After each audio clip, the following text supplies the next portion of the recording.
Welcome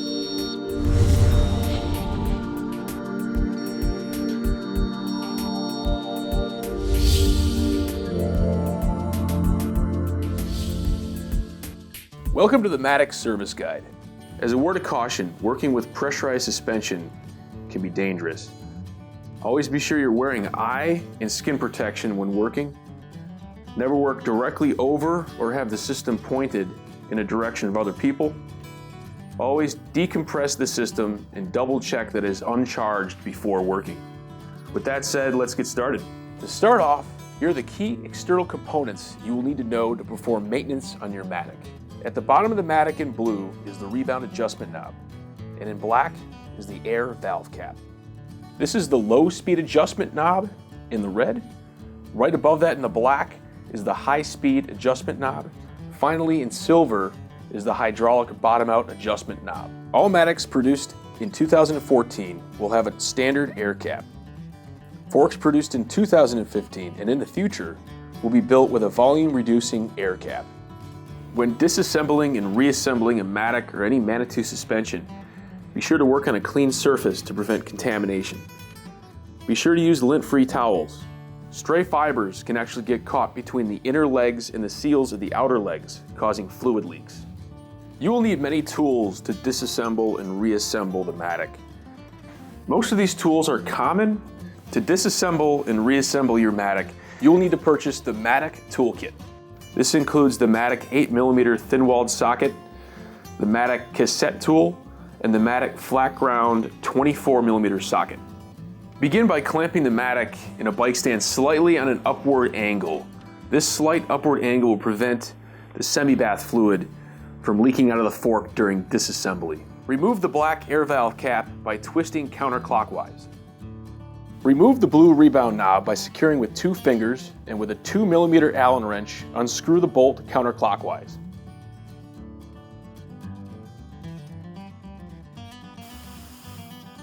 Attach a shock pump to the valve stem and depress the pump pressure relief button to depressurize the air chamber. Remove the shock pump and depress the valve stem with an Allen wrench to be sure all of the pressure is purged from the system. With an 8mm Allen wrench, loosen the rebound assembly from the outer casting by turning clockwise. With the 8mm thin-walled socket, unthread the compression rod out of the lower casting by turning clockwise. As an added note, the compression rod and TPC rebound rod adapters loosen clockwise and tighten counterclockwise. If you can push the rebound and compression rod into the casting, you know that has been disconnected from the outer casting. With this indication, you're now ready to pull the outer casting from the inner legs. Remove the outer casting and place over a tray or bucket. There will be about 15 cc or 15 milliliters of semi-bath fluid in each outer leg. You'll want to let this drain out before reinstalling the legs. Before removing the compression rod, check to make sure all the air is out of the system. Use a Mattock cassette tool and an adjustable wrench to loosen counterclockwise until the compression rod cap disengages from the inner leg. You can now pull the compression rod assembly out. Be sure to pull straight out to prevent scratching of the inner leg.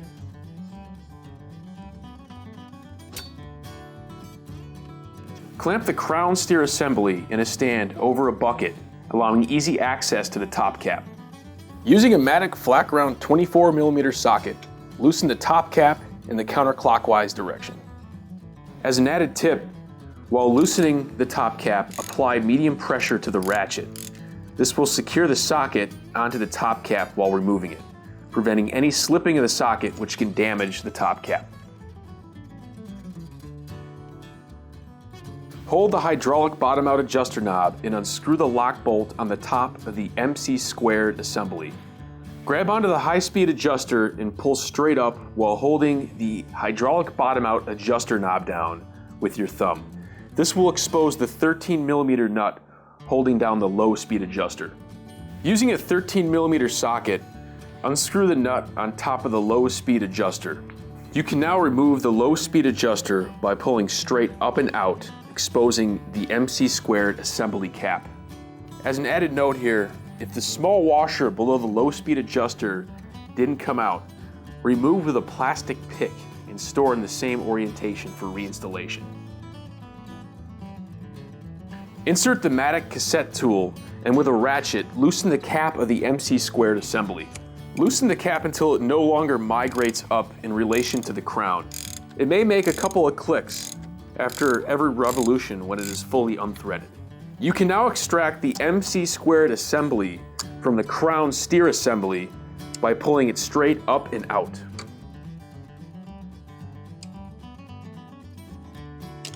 With the MC squared assembly extracted, we can now pour the majority of the fork fluid out of the inner leg of the crown steer assembly. Insert the Mattock cassette tool into the TPC rebound assembly's cap. Loosen the cap and extract the TPC rebound assembly by pulling straight out.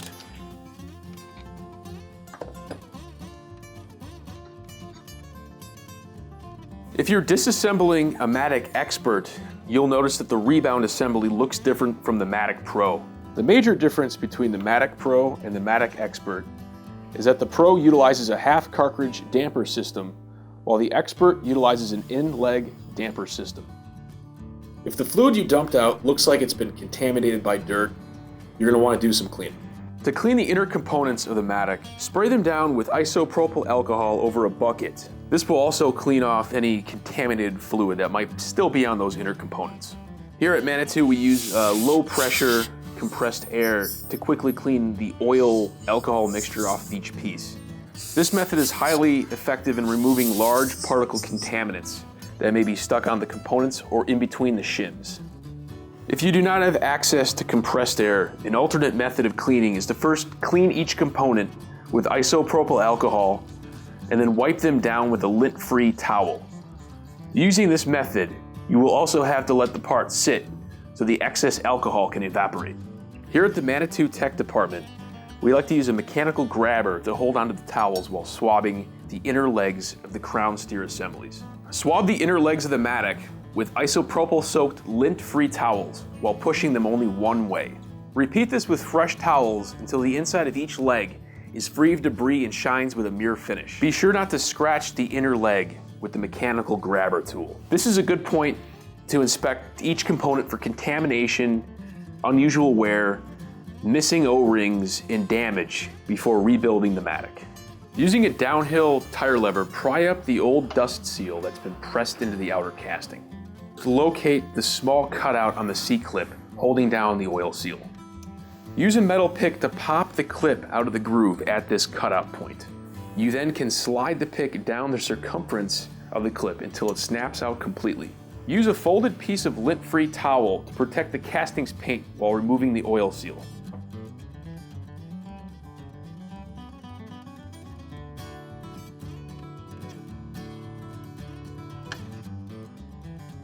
If your fork oil was heavy in dirt and grime, you're going to want to clean out your casting before replacing the oil and dust seals.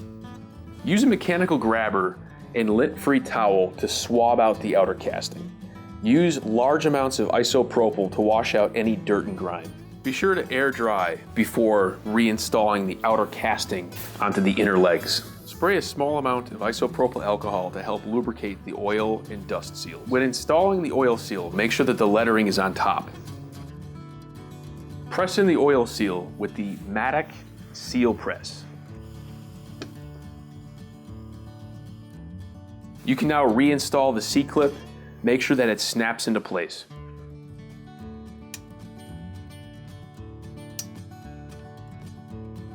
The dust seal also has writing on its top surface. Now press the dust seal in until the top lip of the seal is flush with the outer casting.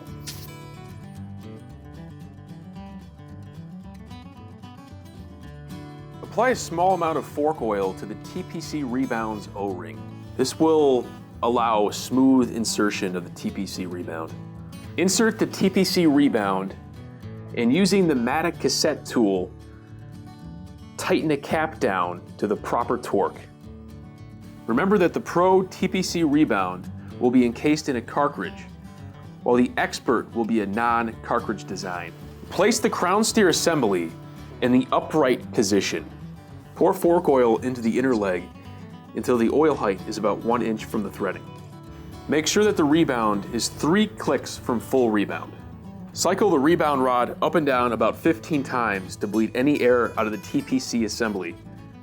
Fully extend the TPC rebound rod before setting the proper oil height. Ball up a clean, lint-free rag and plug the open crown to prevent the fork oil from spilling out while rebuilding. Place a generous amount of M-Prep on your finger and spread it on the outer diameter of the air piston.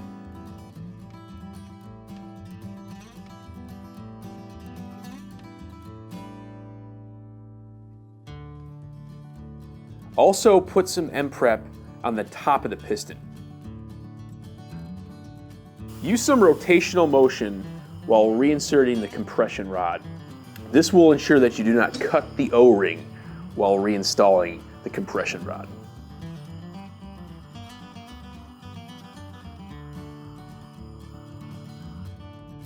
Tighten down the compression rod cap to a torque of 7 to 9 Newton meters or 60 to 80 inch-pounds. And place 3 cc or 3 milliliters of semi-bath oil on top of the air piston. Replace the top air cap of the Mattock using a flat ground 24 millimeter socket at a torque of 7 to 9 Newton meters or 60 to 80 inch-pounds. Attach the shock pump and with the air purge button depressed, fully extend the compression rod. Add 15 psi to the system to prevent it from moving while reinstalling the outer casting. Place the inner legs at a slightly upward angle. Fully extend the TPC rebound rod. Slide the inner legs into the outer casting about halfway, making sure not to fold over the dust and oil seals.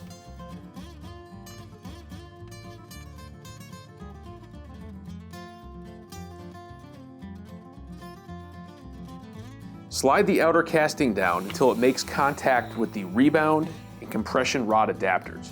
Turning counterclockwise, tighten the compression rod and rebound rod adapters to the outer casting at a torque of 30 to 40 inch-pounds or 3.5 to 4.5 Newton meters. Be sure not to compress down the outer casting while torquing down these two adapters. Position the Mattock crown steer tube assembly in the downward position. 3 methods that you can use to measure this oil height are a small ruler, a caliper's depth gauge, or a Race Tech suspension tool. This method is the caliper depth gauge. Here's a demonstration of how to use the ruler to measure the oil height. The Mattock Pro will have an oil height of 77 millimeters, while the Expert will have a height of 80 millimeters. Prepare the MC² compression damper by lubricating the initial seal. Force the MC² compression damper straight down with rotational motion until it reaches the threading of the top cap. Tighten down the compression rod cap to a torque of 7 to 9 Newton meters or 60 to 80 inch-pounds. Place the silver washer back into the top cap of the MC² assembly. The orientation of this washer will be with the groove facing downward. Orientate the low speed knob so the click range is how you want it. The factory setting has the range of motion facing the right side of the Mattock. Use a 13 millimeter socket to install the low speed knob lock nut. This will be finger tight. Place the high speed HBO knob combo on the top of the low speed knob and snap it into place. So you'll want to be sure to secure the HBO adjuster down with your thumb while installing it. Insert the knob bolt and tighten to a torque of 0.5 to 0.7 Newton meters or 4 to 6 inch-pounds. Apply a small amount of blue Loctite to the rebound rod bolt threads. Hold the rebound knob still while reinstalling the rebound knob bolt at a torque of 0.5 to 0.7 Newton meters or 4 to 6 inch-pounds. Double check to make sure the fork is fully extended by attaching a pump and pulling on the outer casting. Using the weight to pressure chart found on the Mattock or at ManitouMTB.com, charge the Mattock with the appropriate amount of air to your weight. Reinstall the air valve cap finger tight. Thanks for watching. If you have any other questions, just contact us at techsupport@hayesbicycle.com.